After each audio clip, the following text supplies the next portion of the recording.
RRB NTPC 2025 graduate লেভেলের যে 16 June বা 16 জুন থার্ড শিফটের প্রশ্ন ছিল সেগুলো নিয়ে আজকে আমরা আলোচনা করব। ঠিক আছে, তো দেখো প্রথম প্রশ্ন কি রয়েছে, আরবিআই এর নতুন ডেপুটি গভর্নর কে? অর্থাৎ আরবিআই এর নতুন ডেপুটি গভর্নর কে নিযুক্ত হয়েছেন কিন্তু কে? আমাদের কি পুনম গুপ্তা কি, ঠিক আছে, ডক্টর পুনম গুপ্তাকে ভারতীয় রিজার্ভ ব্যাংকের ডেপুটি গভর্নর হিসাবে নিযুক্ত করা হয়েছে। নেক্সট দেখো কি রয়েছে, পরের প্রশ্ন কি রয়েছে দেখো, যে মিরান্ডা পানহা কোন ধরনের বই? তাহলে মিরান্ডা বা পানহা এটা হচ্ছে আমাদের এক ধরনের বৌদ্ধ ধর্মগ্রন্থ বা বৌদ্ধর সাথে রিলেটিভ বা বৌদ্ধ ধর্মগ্রন্থ, যেটা আমাদের 100 খ্রিস্টপূর্বাব্দ থেকে 200 খ্রিস্টপূর্বাব্দের বা 100 খ্রিস্টপূর্বাব্দ থেকে 200 খ্রিস্টাব্দের মাঝামাঝি সময়ে এই বৌদ্ধ ধর্মগ্রন্থ রচিত হয়েছিল বা আমাদের এইটি মিলান্দা পানহো হয়েছিল। এটি ভারতীয় বৌদ্ধ ঋষি নাগসেন এবং ব্যাকটেরিয়ার ইন্ডো গ্রিক রাজা মেন্ডারের মধ্যে একটি কথোপকথন লিপিবদ্ধ করার কথা বলে, যিনি খ্রিস্টপূর্ব 2য় শতাব্দীতে রাজত্ব করেছিলেন। মিলান্দা পানহো বার্মিজ বৌদ্ধ ধর্মগ্রন্থে বৌদ্ধ ধর্মে প্রামাণিক, যা ক্ষুদ্রক নিকায় গ্রন্থের অংশ হিসাবে অন্তর্ভুক্ত। তারপরে কি বলা রয়েছে দেখো, চীনা মহাযান ধর্মগ্রন্থের অনুবাদক অংশ হিসেবে একটি সংক্ষিপ্ত সংস্করণ অন্তর্ভুক্ত করা হয়েছে। থাই বা শ্রীলঙ্কার বৌদ্ধ ধর্মগ্রন্থে মিলিন্দা পানহাকে প্রামাণিক বলে মনে করা হয় না, যদিও টিকে থাকা থেকবাদ ধর্মগ্রন্থ সিংহলি লিপিতে রয়েছে। ভিক্ষু নাগসেন সূত্র শিরোনামের চীনা ধর্মগ্রন্থটি মিলিন্দা পানের প্রথম 3টি অধ্যায়ের সাথে মিলে যায়। এটি পূর্ব চীনের রাজবংশের সময় কোনো এক সময়ে অনুবাদ করা হয়েছিল। নেক্সট প্রশ্ন কি রয়েছে দেখো, নিচের কোনটি তারযুক্ত যন্ত্র বা স্ট্রিং ইনস্ট্রুমেন্ট যেটাকে বলি আমরা তারের যন্ত্র বা কর্ডোফোন হলো এমন বাদ্যযন্ত্র যা কোনো শিল্পী যখন কোনোভাবে তার বাজায় তখন সেই তার কম্পিত হয় এবং শব্দ উৎপন্ন করে, এটাকে বলা হয় অর্থাৎ আমাদের স্ট্রিং, অর্থাৎ তারের দ্বারা যদি বাজিয়ে বা নাড়িয়ে যে শব্দ উৎপন্ন করা হয় সেটাই হচ্ছে আমাদের তারযুক্ত যন্ত্র বা তারযুক্ত বাদ্যযন্ত্র। তাহলে সেগুলোর উদাহরণ কী কী রয়েছে, সিতার রয়েছে, রেবাব রয়েছে, বেঞ্জো রয়েছে, ম্যান্ডোলিন রয়েছে, উকুলেলে রয়েছে এবং বুজোকি রয়েছে। এগুলো হচ্ছে কিন্তু তারযুক্ত যন্ত্র বা বাদ্যযন্ত্র। তাবাকাত-ই-নাসিরি বইটির লেখক কে? এটার লেখক হচ্ছে কি মিনহাজ-ই-সিরাজ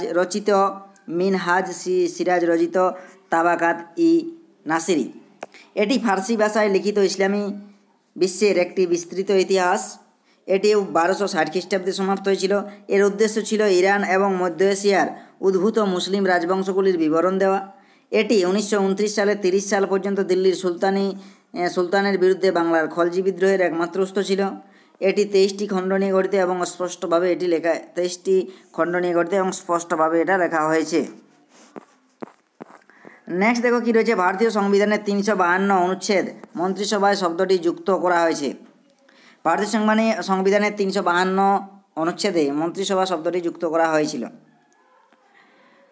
দেখো আমাদের 1978 সালে 44তম সংশোধনে, ঠিক আছে, 44তম সংবিধান সংশোধন আইনের মাধ্যমে ভারতের 352 অনুচ্ছেদ মন্ত্রিসভা শব্দটি আনুষ্ঠানিকভাবে যুক্ত করা হয়েছিল। এই সংশোধনী নিশ্চিত করে যে রাষ্ট্রপতি কেবল কেন্দ্রীয় মন্ত্রিসভার লিখিত যোগাযোগের ভিত্তিতে জাতীয় জরুরি অবস্থা ঘোষণা করতে পারেন, যার মধ্যে প্রধানমন্ত্রী এবং অন্যান্য মন্ত্রী পরিষদ স্তরের মন্ত্রীরাও অন্তর্ভুক্ত। এই সংশোধনের আগে সংবিধানে মন্ত্রিসভা শব্দটি স্পষ্টভাবে উল্লেখ করা হয়নি। তাহলে আমাদের ভারতীয় সংবিধানের কখন উল্লেখ করা হয়েছিল, এই মন্ত্রিসভা শব্দটি কখন উল্লেখ করা হয়েছিল এবং কখন উল্লেখ করা হয়নি সেটাই বলা রয়েছে নাকি। আচ্ছা, নেক্সট দেখো পরের প্রশ্ন আমাদের কি রয়েছে, ভারতে বিনামূল্যে আইনি সহায়তা একটি সাংবিধানিক অধিকার যা মূলত ভারতীয় সংবিধানের কোন অনুচ্ছেদে অন্তর্ভুক্ত? ভারতীয় বিনামূল্যে আইনি সহায়তা প্রাথমিকভাবে সংবিধানের 39A অনুচ্ছেদে অন্তর্ভুক্ত। 42তম সংবিধান সংশোধনের মাধ্যমে সন্নিবেশিত এই অনুচ্ছেদে রাষ্ট্রকে বিনামূল্যে আইনি সহায়তা প্রদানের নির্দেশ দেওয়া হয়েছে, যাতে কোনো নাগরিক অর্থনৈতিক বা অর্থনৈতিক বা অন্যান্য প্রতিবন্ধার কারণে ন্যায় বিচার থেকে বঞ্চিত না হয়। নেক্সট দেখো কি রয়েছে, পাওয়ার পয়েন্টের নতুন প্রতিরোধ ব্যবস্থা খুলতে কোনটি ক্লিক করতে হবে? পাওয়ার পয়েন্টের নতুন উপস্থাপনা তৈরি করতে ফাইল, ঠিক আছে, ট্যাবে ক্লিক করতে হবে এবং তারপর নতুন নির্বাচন করতে হবে। অবশেষে ব্ল্যাঙ্ক প্রেজেন্টেশনে ক্লিক করতে হবে।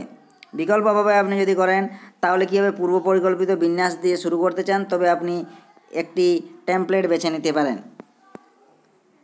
নেক্সট দেখো কি রয়েছে, ভারতে কয়টি উপজাতি রয়েছে?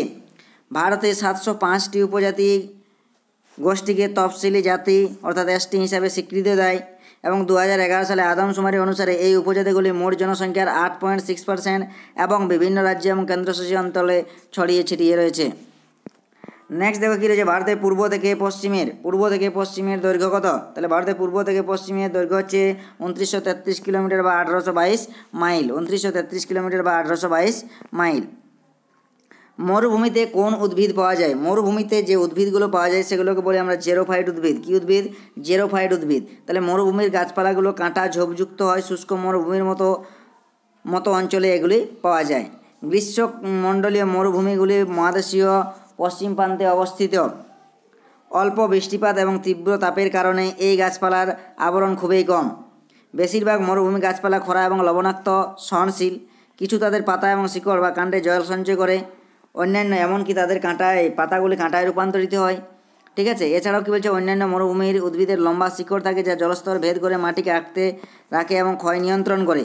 মরুভূমির গাছপালা স্পার্ড এর বেশিরভাগ ঝোপ, বাবলা, ক্যাকটাস এবং খেজুর গাছের অন্তর্ভুক্ত বা এইসব গাছগুলো আমরা কিন্তু দেখতে পাওয়া যায়।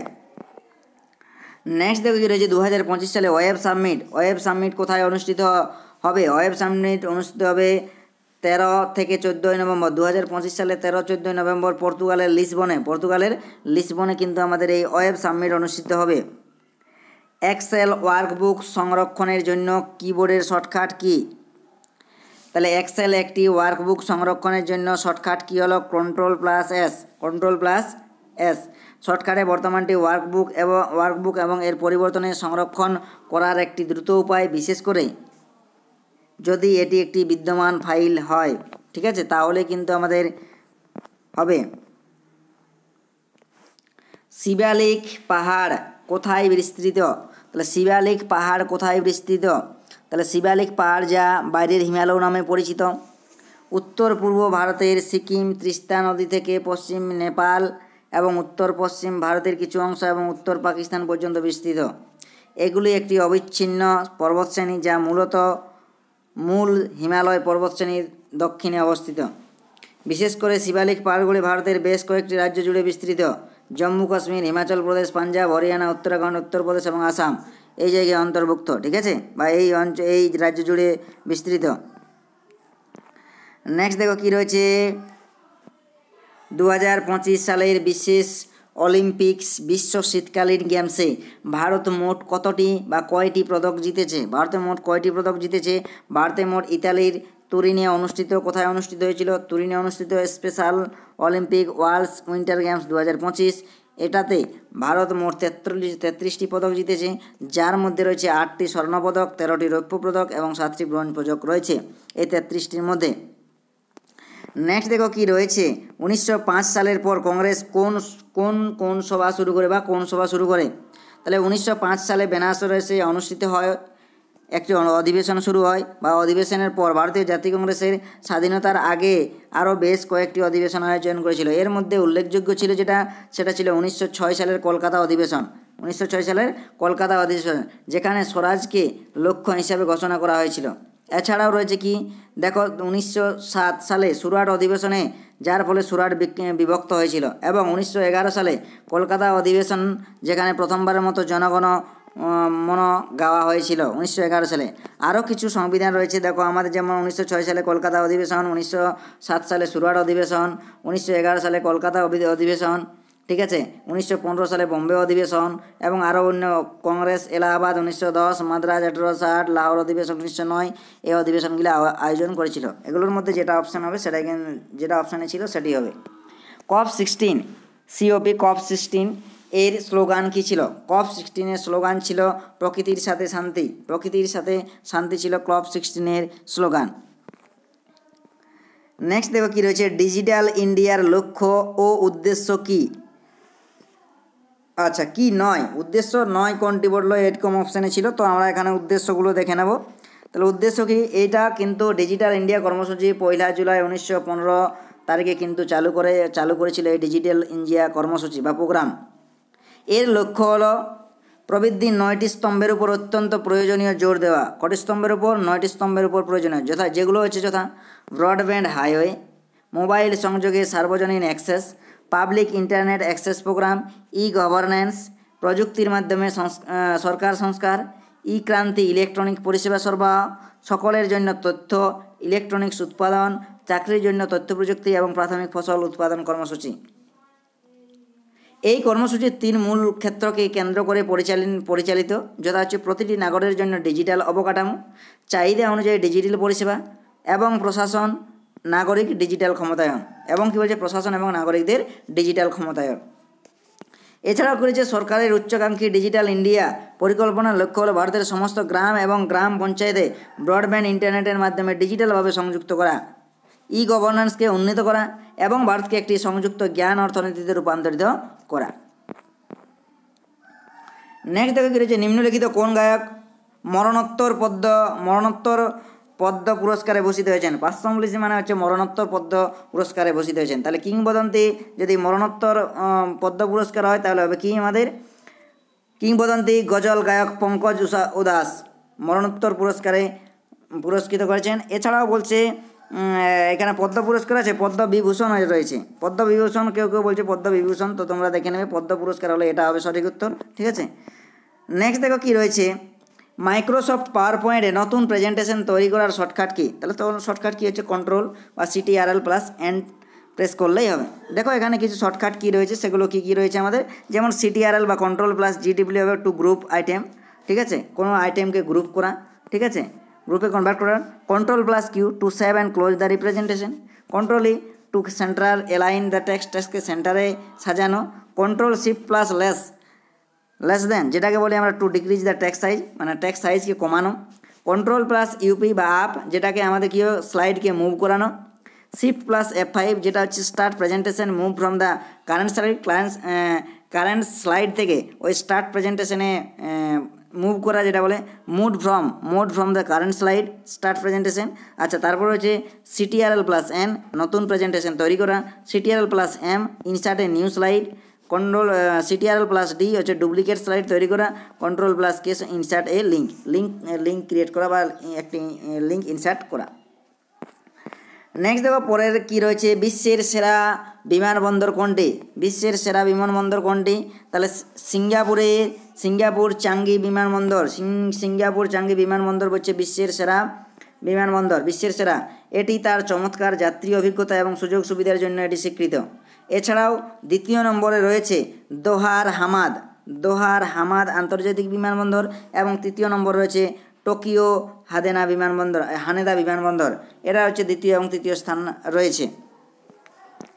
নেক্সট দেখো কী রয়েছে, 2019 সালে CCA অর্থাৎ সিটিজেনশিপ অ্যামেন্ডমেন্ট অ্যাক্ট। CCA এর পুরো নাম হচ্ছে কি? Citizenship amendment act. এখানে লিখে দেওয়া রয়েছে সিটিজেনশিপ অ্যামেন্ডমেন্ট অ্যাক্ট।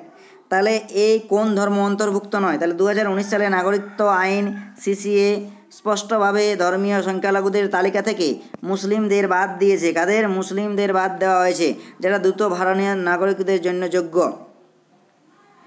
CA নির্যাতিত ধর্মীয় সংখ্যালঘুদের, বিশেষ করে হিন্দু, শিখ, বৌদ্ধ, জৈন, পার্সি এবং খ্রিস্টানদের, যারা পাকিস্তান, বাংলাদেশ এবং আফগানিস্তান থেকে ভারতে চলে এসেছেন, নাগরিকত্ব প্রদান করে, ঠিক আছে, তাদেরকেই আমাদের কি এইটার মধ্যে, তাহলে আমাদের কি 2019 সালে CCAতে আমাদের কি ছিল না? আমাদের সঠিক উত্তর হবে কি, যে মুসলিমরা বাদ ছিল বা মুসলিমরা অন্তর্ভুক্ত ছিল না।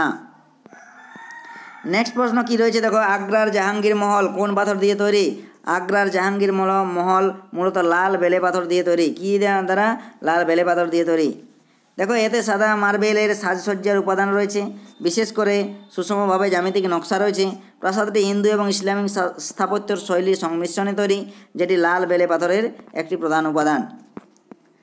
নেক্সট দেখো রয়েছে 2016 সালে এন.কে. সিং কমিটির উদ্দেশ্য কি? তাহলে এন.কে. সিং এর কমিটির উদ্দেশ্য কি? যে FRBM আইন, অর্থাৎ FRBM আইন বলতে কি, যে এই আইন পর্যালোচনা করবে এবং এতে প্রয়োজনীয় পরিবর্তনের পরামর্শ দেবে। তাহলে এন.কে. কমিটির মূল লক্ষ্য 2016 সালে প্রতিষ্ঠিত সিং কমিটি 2023 সালের আর্থিক দায়িত্ব ও বাজেটের ব্যবস্থাপনা আইন পর্যালোচনা করবে এবং এতে প্রয়োজনীয় পরিবর্তন পরামর্শ দেবে। এই পর্যালোচনার লক্ষ্য ছিল ভারতের ক্রমবর্ধমান অর্থনৈতিক ভূদৃশ্য এবং বিশ্বব্যাপী সেরা অনুশীলনগুলি বিবেচনা করে আইনের কার্যকারিতা মূল্যায়ন করা। কমিটিকে দেশের জন্য ভবিষ্যতের আর্থিক কাঠামো এবং রোডম্যাপ প্রদানের দায়িত্ব দেওয়া হয়েছিল। নেক্সট কি রয়েছে দেখো, MS এক্সেলে মিশ্র সেলস রেফারেন্স কীভাবে তৈরি করবেন? সেটা হচ্ছে কি, মিশ্র সেলস রেফারেন্স বা কলামের সামনে একটি ডলার চিহ্ন দ্বারা চিহ্নিত থাকে। তাহলে কী হবে, আমাদের মিশ্র রেফারেন্স সারি বা কলামের চিহ্নে কী থাকে, আমাদের ডলারের চিহ্ন থাকলেই আমরা বুঝবো যে সেটা ডলারের চিহ্ন থাকবে। যেমন এই যে ডলার F1, এতে কলাম F1 যেটা ধ্রুবক, তাহলে আমাদের ডলার চিহ্ন থাকলেই কিন্তু আমরা মিশ্র সেলস রেফারেন্স তৈরি করতে পারবো নাকি। নেক্সট দেখো কি রয়েছে। আচ্ছা, নেক্সট আমাদের এই প্রশ্নগুলো ছিল। তো থ্যাংক ইউ, আমাদের এই পর্যন্তই। যারা নতুন জয়েন করেছো তারা অবশ্যই লাইক শেয়ার কমেন্ট অবশ্যই করবে, ঠিক আছে। এবং যারা টেলিগ্রামে এখনও যুক্ত হয়নি, PDF পেতে হলে অবশ্যই টেলিগ্রামে যুক্ত হতে পারো, যেটা আমাদের কিন্তু ডেসক্রিপশন বক্সে লিঙ্ক পেয়ে যাবে, ঠিক আছে। Thank you.